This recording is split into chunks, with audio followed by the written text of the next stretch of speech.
Lord Jesus Christ, Son of the living God, have mercy on me, a sinner.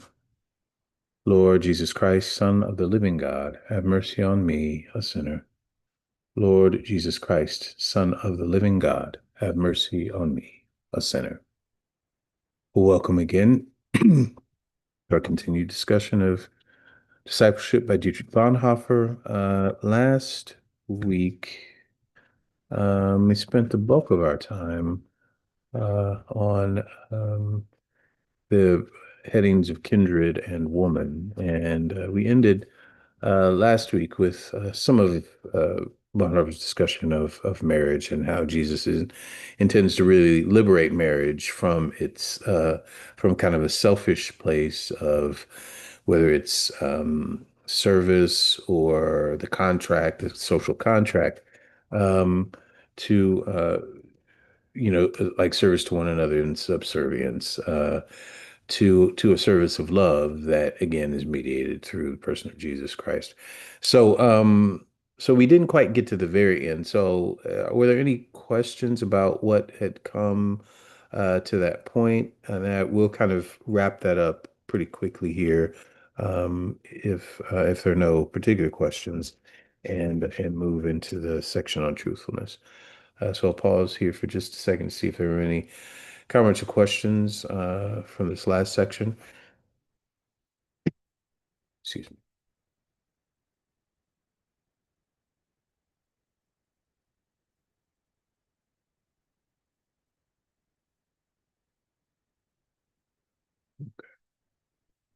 Um, so just in kind of the middle of page 96, kind of to read what I kind of tried to summarize a minute ago. Jesus liberates marriage from selfish, evil desire and intends for it to be conducted as a service of love, as is possible only in following him.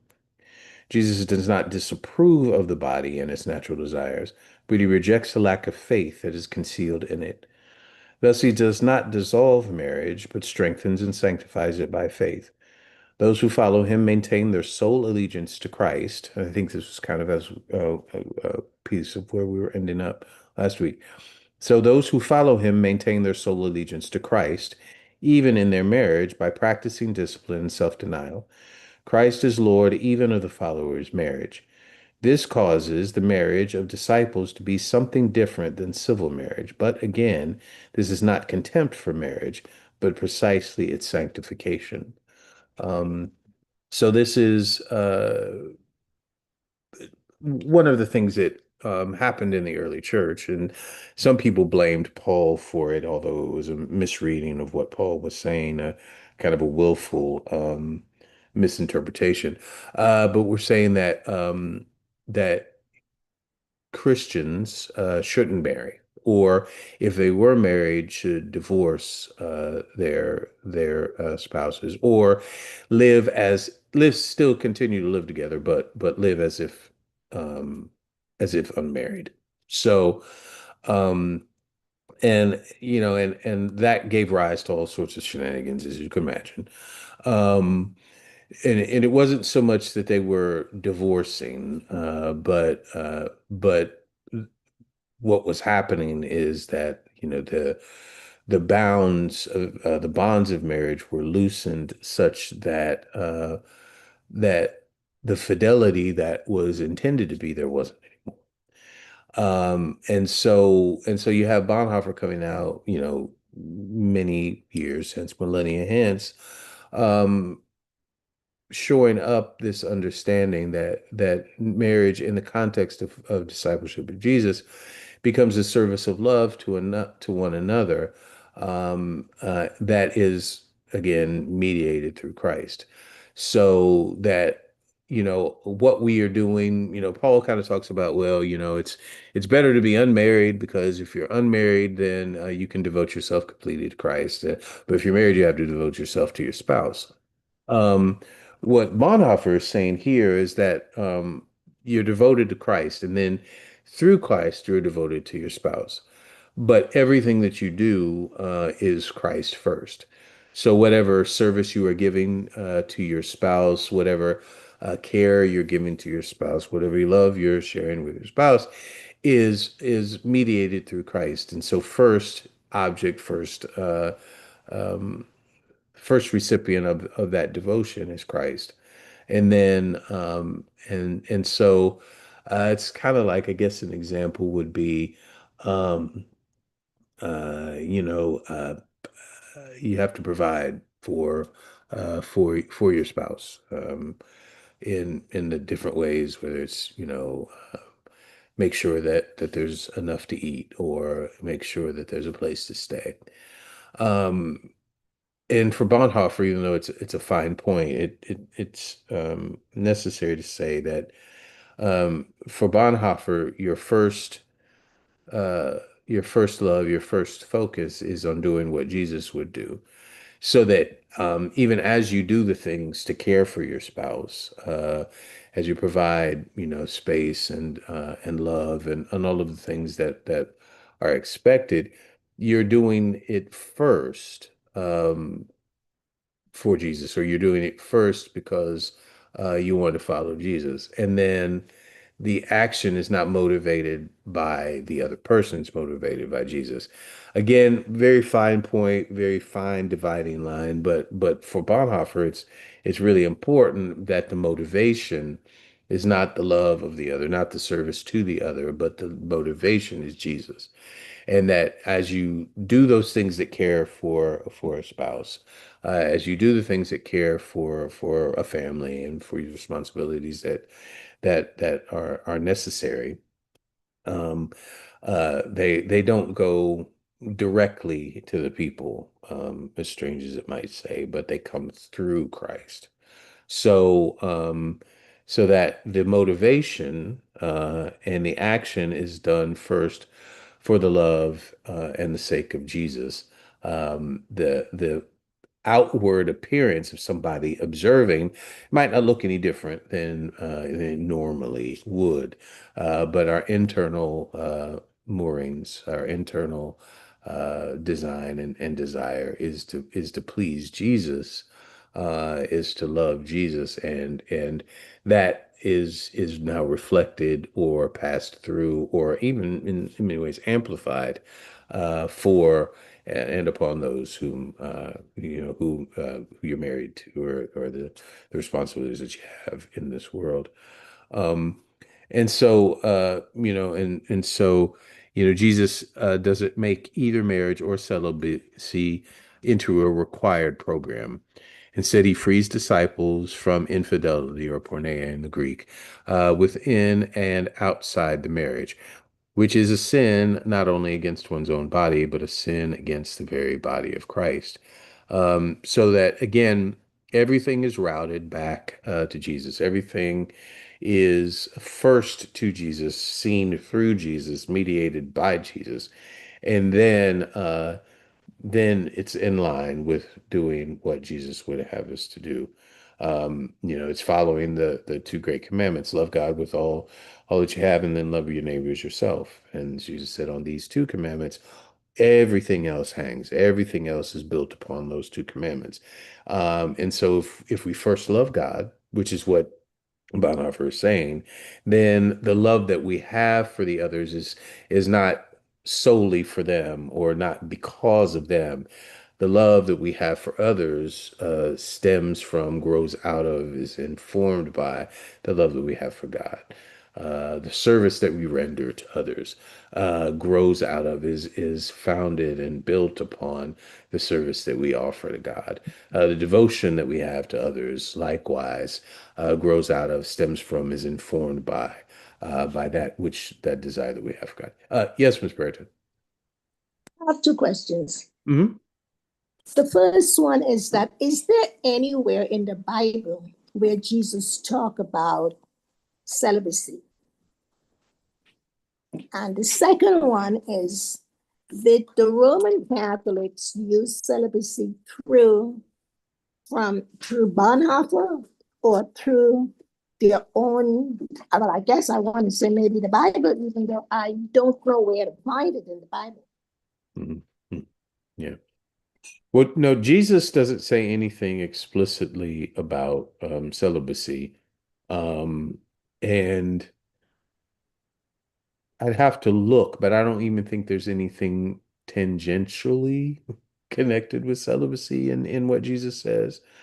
Uh, um, and obviously, he showed up at the wedding in Cana. Obviously he says, that you ought not divorce except for, marital infidelity. Obviously he says, that it's because of the hardness of their forebears' hearts that Moses gave them the ability to write a certificate of divorce. So he's talking about marriage primarily. Doesn't say anything about celibacy. Where celibacy comes in is with Paul. Yeah. Um, and Paul, even though Paul is pretty clear that it is just his opinion, that he's not saying it as an authoritative proclamation for the communities that he's founded, but he thinks that it would be better for unmarried people to remain unmarried. Um, because then again, for Paul, and again, in Paul's understanding, Jesus could come anytime, that the unmarried could focus solely on doing what God required, whereas the married had responsibilities to their spouses. Um, and then as far as Roman Catholic Church, um, they really point to Paul for the celibacy argument. Now, we know historically that it was more of a financial decision that the church ultimately decided to require its priests to be celibate. Because that's what it was how it was from the beginning. And obviously, we know the first pope, quote unquote, Peter, was married. We hear about his mother-in-law. So there's more to it than just simply this kind of biblical ideal and understanding that really follows from Paul and not from Jesus about celibacy, in terms of Roman Catholic priests.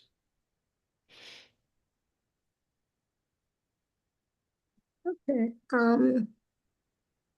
Okay. I'm trying to phrase the question.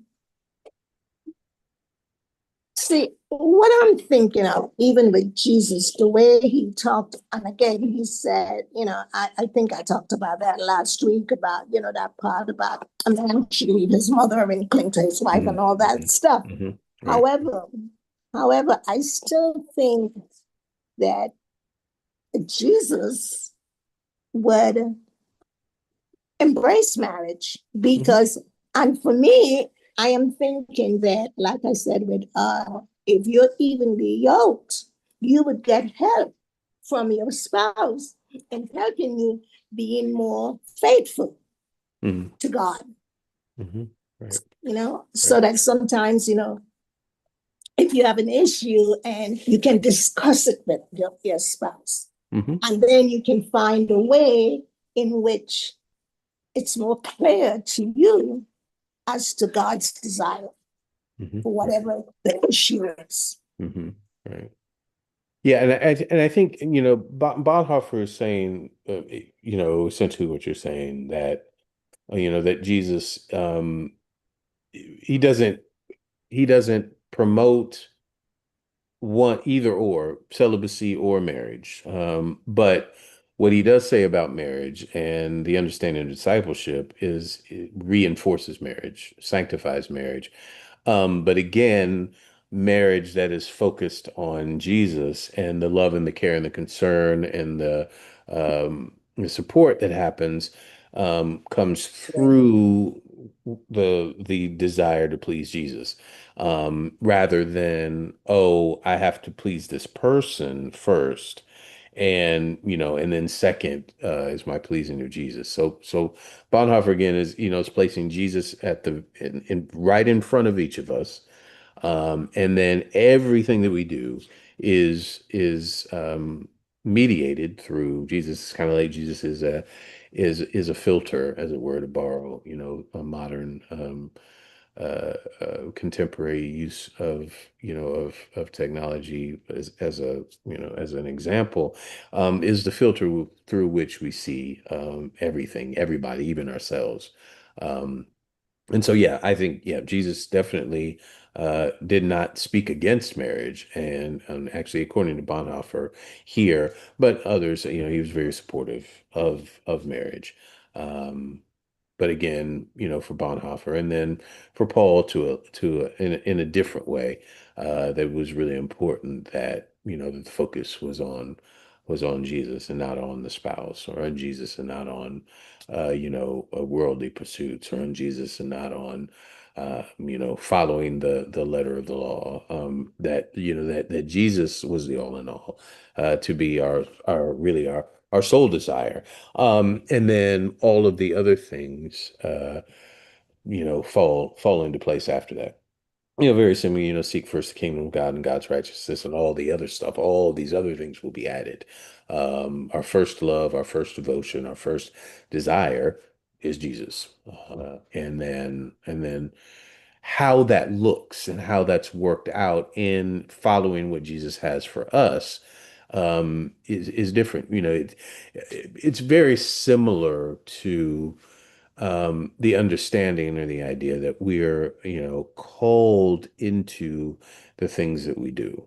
And so we're doing, whether it's marriage, whether it's our career, whether it's how we choose to use our time, that's not just simply us making a decision because it seemed like the right thing to do. We're understanding that we're called into it. And then if we're called into it, then we're doing it because Jesus has said this is for us to do, and then everything else falls into place after that. Yes, But Father, yes, but Father, if you notice Jesus' method of recruitment, hmm. I don't think he studied marriage, really. I don't think he studied it, no, but he did see it as a positive thing in society, because he didn't speak against it either. Right. Yeah, yeah. Okay. But again, I think, I mean, obviously Jesus understood human nature. He understood the shenanigans that happened in marriage and all of those things. But I think the fidelity and the commitment are the key pieces.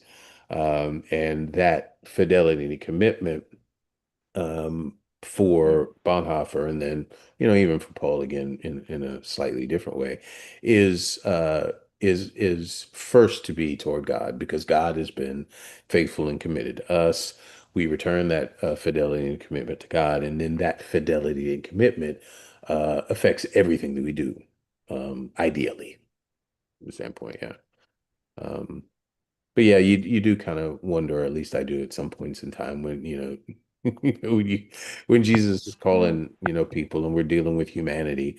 God, we're not going to do this right. This is it's a very idealistic, naive thing that human beings can handle this, but God trusts us in that. And on some level, even with all of the silliness sometimes that we involve ourselves in, and all of the ways that we try to get around um, what God requires of us, God still trusts us, and God still sent Jesus, and God still calls us, and God still accepts us and welcomes us and loves us. So there's something in the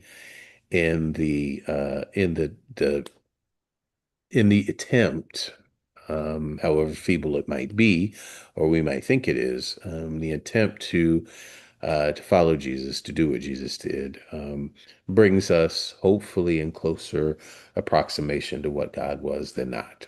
Um, that's kind of all we can really hope for. And there's more to that, but I won't. We'll spend all night talking about that. Maybe we can come back around to, how salvation is intended to work, or yeah, kind of in an idealized understanding, but then how it would seem, at least, that God helps it to work on our behalf, even with all of the shortcomings that we have. But that's a whole other conversation. But thank you, both Ms. Brereton and Ms. Curtis, for your comments. Um, Okay. So why don't we, I mean, unless there are other particular questions, why don't we move on to this section on truthfulness that begins toward the bottom of 97. Um, So now here, Jesus um, is talking in Matthew 5:33 through 37. Again, you have heard that it was said to those of ancient times, you shall not swear falsely, but carry out the vows you have made to the Lord. But I say to you, do not swear at all, either by heaven, for it is the throne of God, or by the earth, for it is God's footstool, or by Jerusalem, for it is the city of the great King. And do not swear by your head, for you cannot make one hair white or black. Let your word be yes, yes, or no, no. Anything more than this comes from the evil one. So right here, Jesus has said that if you go beyond simply saying yes or no, then what you're doing is in league with Satan. It's satanic, it's demonic, it's evil. Now that's a pretty stark statement. But again, for Bonhoeffer's reading of Jesus is that Jesus expects our complete truthfulness. He expects our complete fidelity, expects our complete commitment to following if we are to be a disciple. And so, and Bonhoeffer from the outset says that, that the interpretation within the church has been everywhere. It's been all over the place, from the early church to his day. It has gone, all everywhere. Everybody's got an opinion based on the culture that they're in, all of these things. It's all been all over the place. Extraordinarily uncertain of the words he uses, even up until today.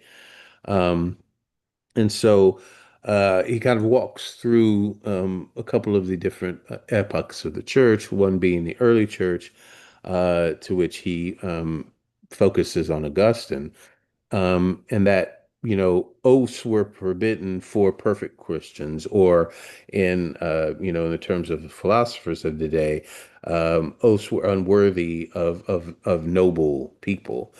So if you're trustworthy of high character, you wouldn't need to swear. You wouldn't need to say it in an oath, because your character. When you said yes, you meant yes. When you said no, you meant no. There was no gray area. There was no, I swear by all that's holy, or, whatever, euphemism we might use, to add extra weight because we wanted to make sure people understood how serious we were. It would just stand for itself. We would say what we would say, and it would stand. There would be no need for an oath. Again, that's the early church that's, following on the Greek and Roman philosophers, that it was beneath someone of noble character to swear. Now, we've kind of taken that in terms of, of language and swear words, quote unquote, that, people of a certain echelon, refined, well-educated, proper people don't swear. Um, Now, I mean, you could make a case that that's not really what taking oaths is talking about, but it's a similar mindset that if you're of a certain level and certain character, you wouldn't need to use those words. You wouldn't need to use coarse language. You understand how to communicate the force of what you're saying without resorting to, as colorful language, as it were, some would say. That again, your character, your person, would speak for itself. And when you said, yes, I'm going to do that, that's what it would mean. When you said, no, I'm going to do that, that's what it would mean. When you said, I saw this and this is what happened, people would take you at your word because of your character, because you were a noble person, again, in the words or in the thought of the philosophers, or because you were a perfect Christian, a holy person. You wouldn't, the expectation would be that what you say is truthful. There wouldn't be any doubt. There wouldn't be any question of, well, I wonder if he's lying. I wonder if she's lying. You wouldn't need to swear by anything because, you would be taken at face value, as it were. Um, And so even moving on from, from the early church, skipping a lot to the Reformation, the reformers, Luther, and then those after, Calvin and others, um, you know, made a distinction between, the secular necessity for oaths, i.e., secular oaths in, in courts of law and things like that, and and oaths, you know, that Jesus is speaking against, in a spiritual sense. So there was a separation because, well, society said you must, if in a court of law, you must take an oath, to attest to, uh, some legal proceeding or some business proceeding, there was an oath that needed to be taken. So there were ways that you had to work in the world and so the reformers had to figure out a way around that for Christian people, where you have Jesus saying that either yes is yes or no is no, and anything more is from the evil one. Well, that's Jesus talking about when it pertains to spiritual things, when it pertains to God. But society needs us to take these oaths, and so since we're part of society, we must. And so, again, for the reformers and for Bonhoeffer, there were these proofs in scripture about taking oaths, but then there was also this secular oaths that needed to be taken. In the Old Testament, there are oaths that are used, and oaths in the Old Testament, as Bonhoeffer says, were were to prove, were as a barrier against lying, because if humans, as Bonhoeffer says, if humans couldn't lie, there would be no point in taking an oath, because again, what you said would be the truth. And so you wouldn't need to take an oath swearing by or holding someone to tell you the whole truth. I tell the truth, whole truth, and nothing but the truth. So help me God, as those that are testifying in a court of law are asked to say. Um, so if there was not a possibility of lying, then an oath wouldn't be necessary. But in order to, in a legal sense, to charge the person with that and to have them make that statement so that they're on record of having promised to tell the truth. If it's found out that they'll tell the truth, now they're in contempt and can be prosecuted on that. So it's kind of a transaction, a legal transaction, that you have made the commitment not to lie. Therefore, if you do lie, now you're subject to all of these punishments that the court and the laws of the land dictate.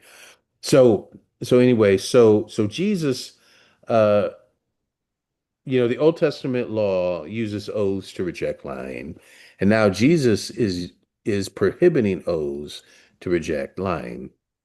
At the top of 99, the oath the Old Testament employs to hinder lying was taken up and put into service by the lie itself. Thus, by means of the oath, the lie was able to establish itself securely and as rightful. This is why Jesus had to attack the lie where it had sought refuge in the oath.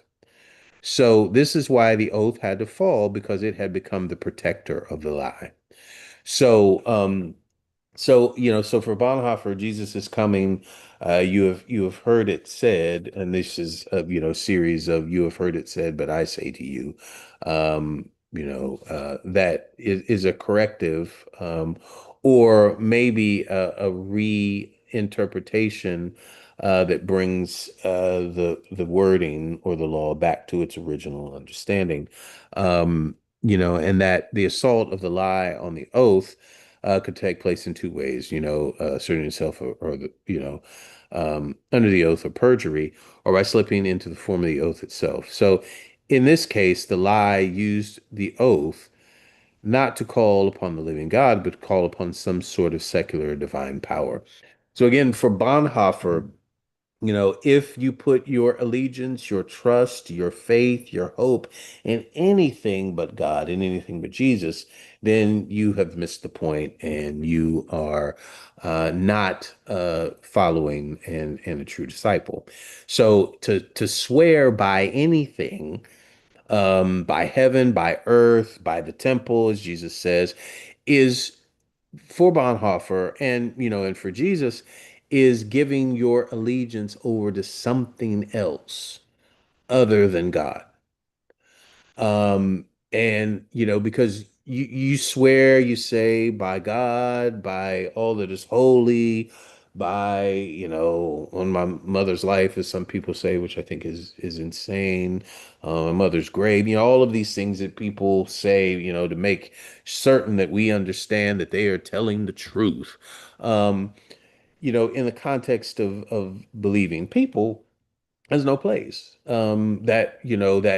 that not only are we to be truthful in what we say, or yes be yes or no be no, but that there's nothing that we can say um, that conveys the truth of what we are saying or who we are, um, because that's what God requires. So, so to place allegiance on an oath to anything is right at the outset negating or reducing our allegiance to God. So I'm gonna pause there for a second, see if there are any comments or questions about that.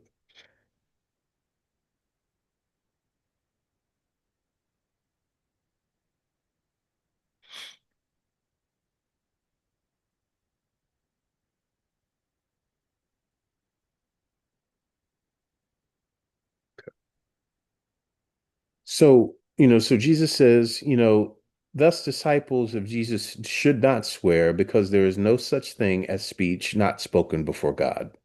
So, in other words, we that believe in God, we that claim to follow Jesus, are not saying anything that is outside of godly speech. We're not saying anything that we don't expect God to hear. And so, if we are devoted to following Jesus, devoted to following God, then we're not going to say things that are out of line with what God requires or what God expects. Because sometimes I think and it's pretty easy to do, we can think that we're talking and somehow God is not privy to what we're saying. Somehow our need to make the person understand or believe what we are saying is so important to us that we forget that there is a God that we claim to serve, that knows what the truth is, and knows when we're embellishing, fabricating, or when we feel the need to take this oath to prove to or to drive home the point of what we're saying, that is well, at worst unnecessary, or at the lowest end unnecessary, at the furthest end is a sin, and again, as Jesus says, is in league with the evil one.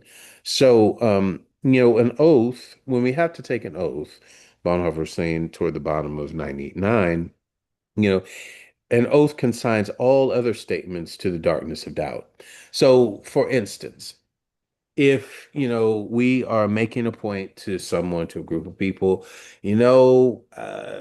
I swear by whatever, whatever, whatever, that I'm telling you the truth, then when we're not saying, I swear by whatever, whatever, I'm telling you the truth, are we lying?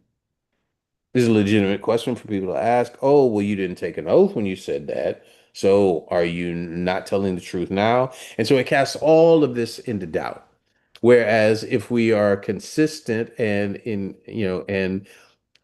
focused on what when we say what we say, we're speaking the truth, and our yes actually means yes, and our no actually means no, or the facts that we are sharing are actually the true fact, again, to the best of our ability, because we don't know anything, but based on what we know, um, and then we feel that we have to take an oath in order to drive that whole point home.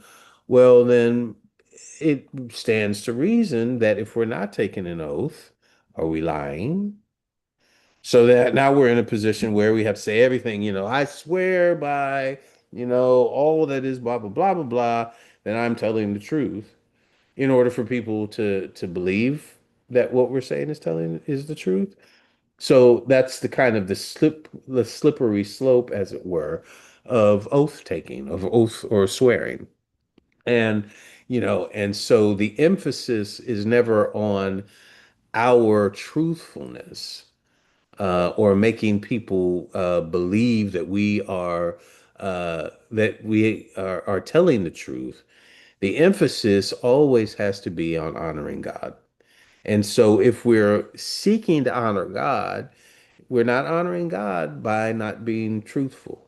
We're not honoring God by lying. We're not honoring God by swearing by anything at all. We honor God when we're truthful and straightforward. Um, and that's the the piece that Bonhoeffer is trying to get those that are listening, those that he's teaching, those that are reading now, to understand, because he goes on to that in that last paragraph on 99 to begin. If the oath is thus prohibited, then it is also clear that the only goal is that of truthfulness. So our only goal is to tell the truth. It's not to convince people that we're telling the truth. It's not to, to so forcefully say, well, I'm telling the truth and I'm willing to, do whatever because I am. That's unnecessary if the goal is truthfulness. So we don't swear, we don't give oaths based on what Jesus says because our goal is always to be truthful. So it's unnecessary for us to make oaths because we're telling the truth. So I don't have to, prove to you that I'm telling the truth. The expectation is that I am. Yes. But Father, aren't we protected by His forgiveness? Yeah, I mean, we're protected by forgiveness, but again, the Yeah, goal, right. is to tell the You know, truth. you know what I'm saying, Father? You know what I'm saying here? Yeah, I understand what you're saying, but We are, again, for I'm, Bonhoeffer, I'm we're not saying saying, you're gonna habitually do it, hmm but Bonhoeffer ought to have remembered that there's a forgiveness spirit for us. Well, yeah, I mean that's a given in all of it. But again, for Bonhoeffer, this is pushing the envelope really far. Because remember, you got to keep it in context. We're talking about existential evil. We're Hmm. talking about the Third Reich. We're talking Right. about Germany. And so that's what he's Hmm. saying here. If we're going to combat this kind of evil, we have to be this dedicated to following Jesus this closely. Now, I'm sure, and if it, like I've said before, if we read some of his later things, he's walked back some of this Yes, he because, did. there were some untruths that he had to tell in order to be able to be part of this plot to kill Hitler. So yeah, there's that understanding, yes, that there is grace, that there is forgiveness. But again, in this context, Bonhoeffer is saying, if we're going to do the kind of Herculean work that the gospel requires to push back the darkness of the world, we have to be this committed and we have to be this careful, other words, with what we say and how we say it. And then Hmm. obviously we misspeak, we say something even in the heat of the moment. We're like, okay, I got to make this case because if people aren't listening to me, then they're going to go do something even worse. Then we come back and we're remorseful and we do ask for forgiveness. And if Hmm.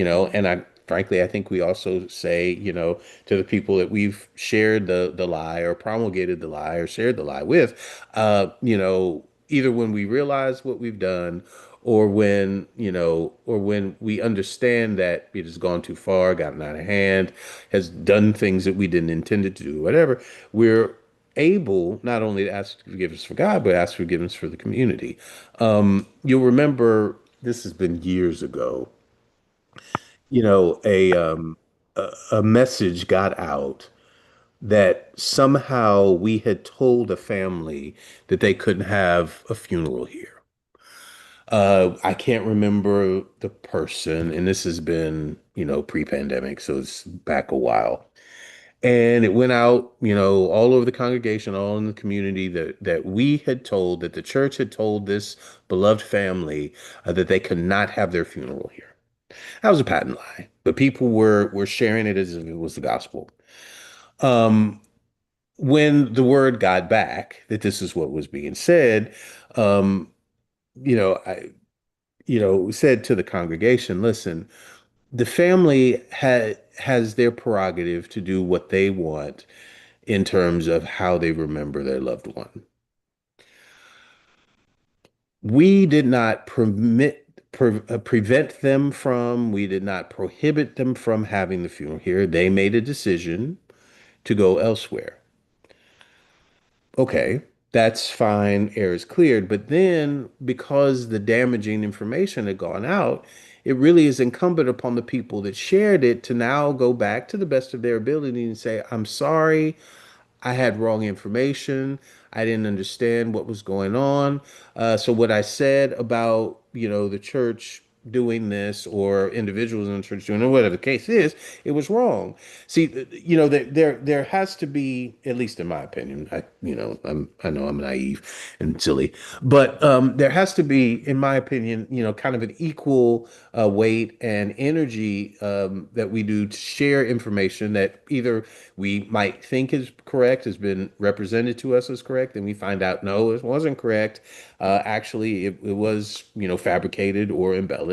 We have a responsibility if we have passed that along to now go back to the best of our ability to the people that we pass it along to say, hey, I didn't. I misspoke. Told tales out of school. I gossiped, whatever the case is, in order to undo the damage. Now, is the damage undoable? I mean, can you unwind it? No, probably not. But, if we participated, we have a responsibility to do that. Um, and again, that for believers, for Christians, for disciples, is a really important thing to do because what we do in the world matters. And too often we've kind of said, well, I didn't know, so I don't have anything to say about it, or I don't remember who I talked to, or all of the different things that we explain it away. But we do have a responsibility. And so we have to keep the same energy with which we ran to tell or shared whatever we told, to also walk it back when we find out, even if the parts of it weren't true, it's incumbent upon us to say, well, you know what, I said this, and actually this was the case. Or this part of it was true, but this other part, either I embellished because I like to tell a good story, or it was embellished as it was given to me. It's important that we do that kind of work because that's restorative work that the gospel needs for us to do. So anytime that we realize, and this goes back to a couple of sections before, when we realize that we have done something or that someone has an issue with us, that we have wronged someone, we go and do the best we can to make amends before we come to worship, before we bring our gift to the altar. It's just that important. And oftentimes we absolve ourselves. Yet, true, there is forgiveness in Jesus. Yes, Ms. Curtis, you're exactly right. But sometimes we absolve ourselves, say, oh, well, I didn't mean it, or I didn't know. But it's so important if we're following the gospel for restorative work that the gospel is trying to do through us, that we go back and we do the best we can to make amends. That we go back and we say to the people with whom we shared some inaccurate information, kind of trying to soften the blow, but that we lied. That hey, I lied. I didn't know that for certain, and I made it like it was certain. I didn't do my research, quote unquote. I didn't ask any particulars about it. I just took it as gospel and shared it. And now bad information, hurtful information, untrue information now is out there. But as a, as a member of the community, as a follower of Jesus, as a believer in God, at least have to go back and say, hey, wait a minute, mea culpa. I, didn't do, I shared information that I shouldn't have. Now it's come to my attention that, that wasn't true. That wasn't right. That wasn't holy. That wasn't godlike. That wasn't worthy of following Christ. And so, that's just, that's part of what it's not an easy thing to do, and many of us aren't practiced at doing it, but we need to be, because that matters um, in the context of who we are trying to be as followers of Christ. It matters what we say and how we say it. It matters, who we think is worthy, and who we, just kind of pass by and shun. It matters. It makes a huge difference. And it has to be that important to us. Not only to do the work of, okay, now who did I tell that to? Okay, let me go back and tell this person, the truth of the matter. That, oh wow, now I see that this person is being uh, horribly mistreated. What can I do to make that right? Or to blunt the effect that it's having on that individual or those individuals. Because we've I think in many ways, um, sometimes we get too flip uh, with the great gift that we have, too callous and too carefree with the gift that we have of the gospel, the great care that God has placed in our hands to treat one another with respect, and not only to be intent on defending ourselves or the people that are with us, but being as intent on defending others, or be as intent on mitigating any negative response. It matters, and it's that important that people of faith, that followers of Jesus, do that. And it sounds like a lot, and it is. It sounds like, that's, too much. I had a person years ago that said, "Yeah, I'm really okay with being a mediocre Christian." So basically they were saying that they're okay with kind of picking and choosing what works. But the gospel is too important. The fate of the world, the sharing of the love of God is too important for us to kind of half do stuff or say, well, yeah, I know Jesus said that, but that's for somebody else to do. It's really, and that's the piece that Bonhoeffer's getting to now, with with the backdrop of Nazi Germany, with the backdrop of, the church of Bonhoeffer's time kind of capitulating to the power of the Nazi regime. True enough, but it also um, bears on us. Maybe we're not up against the Nazis, but there is still injustice happening. And even, not even talking about the current administration, but in all administrations, even the ones that we liked, there were things that were happening that ought not to happen. Um, and so we just have to be honest about that. And then, again, for Bonhoeffer, if we're seeing these things through the lens of Jesus, if Jesus is mediating all of our interactions, then it becomes really, really important, and ultimately becomes second nature to us, to be truthful. And when we're not, because we all sin, Paul says, everyone is sin and falls short of the glory of God, then we do the best we can to make those amends, to figure out how we are able to reconcile, not only just in our personal relationship with God and accepting God's forgiveness, that is always ours through Jesus, but also going and doing the work. But saying to, yeah, hey, I might have told some stuff that, wasn't really right, or I might have embellished this piece of what I heard, or I might have made more of something or less of another thing to make it a good story, or to make your eyes get wide and be like, really, because we get caught up in that, and it's not, the evil people that are doing that. It's not the worst of the worst that do it. All of us get caught in it in some way, shape, or form.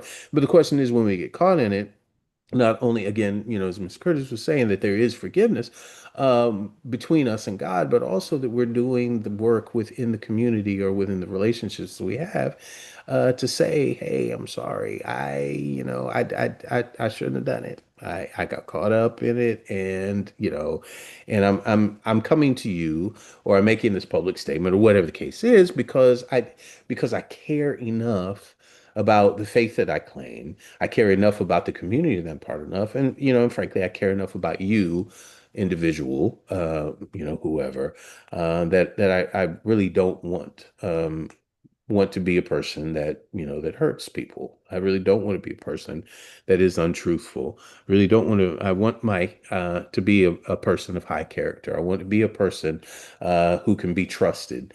I want to be a person that when I say what I say, it's taken at face value and people believe it. I don't have to swear that. I don't have to, make a big deal about, how truthful I am, or how invested I am, or how, whatever we're going for. But that I really genuinely I'm a trustworthy person, and you can believe what I tell you. And if I do tell you something wrong, again, either if it's by a mistake that I've made, or if it's willfully, I'm going to come back and say, hey, this is what I did, and I apologize for that. I didn't, I don't want to hurt you. Or I apologize for the hurt that you've experienced because of what I said.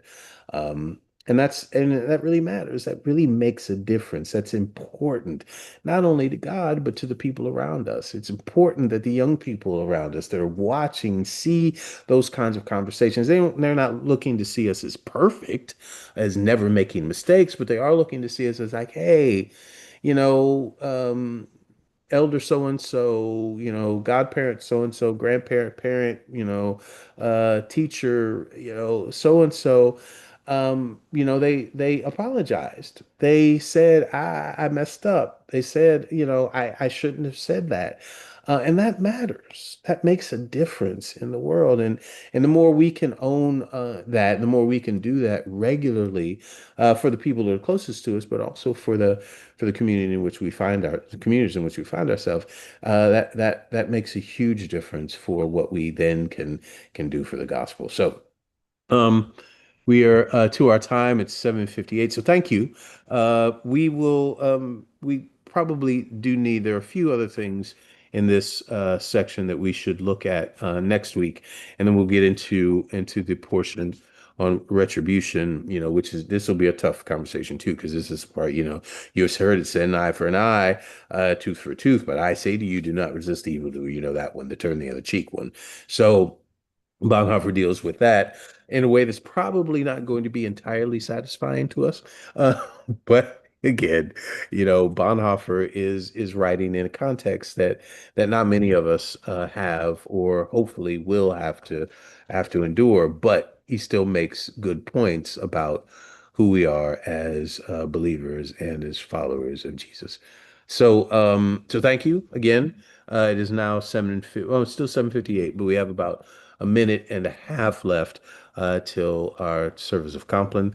So welcome to those that have just logged on for Compline. Thank you to those who were here for our discussion of Discipleship by Dietrich Bonhoeffer.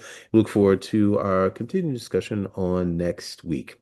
Have a good night. Take good care, all, and those who are here for worship. Enjoy this time of prayer as night has fallen.